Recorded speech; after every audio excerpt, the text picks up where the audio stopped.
আজকে যে গাছটার সাথে আপনাদেরকে পরিচয় করে দিব সেই গাছটি হলো অ্যালোভেরা গাছ। অ্যালোভেরা গাছ আসলে আমাদের শরীরের বিভিন্ন অংশে আমরা ব্যবহার করে থাকি।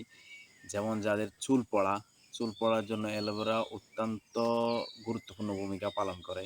তারপরে যাদের মুখে ব্রণ আছে, যাদের মুখের কালো দাগ আছে, এগুলার জন্য আপনি অ্যালোভেরা ১ পিস অ্যালোভেরা নিবেন। এর ভিতরের যেই সাদা অংশটা আছে এটা আপনি রাত্রে ঘুমানোর আগে মুখে মাখবেন। মাখার পরে সকালে ধুয়ে ফেলবেন। দেখবেন ইনশাআল্লাহ কয়েকদিন ব্যবহার করলে আপনার মুখের যেই দাগগুলো আছে বা ব্রণ, মেস্তা এগুলা চলে যাবে। এরপরে অ্যালোভেরার আরও ব্যবহার হলো যে আপনি অ্যালোভেরার ভিতরের যেই জেলটা আছে এটা আপনি আপনার মাথায় দিতে পারেন গোসল করার ০.৫ ঘন্টা বা ১ ঘন্টা আগে দিয়ে তারপরে ধুয়ে ফেললে দেখবেন চুল কালো, সতেজ এবং সুন্দর হবে।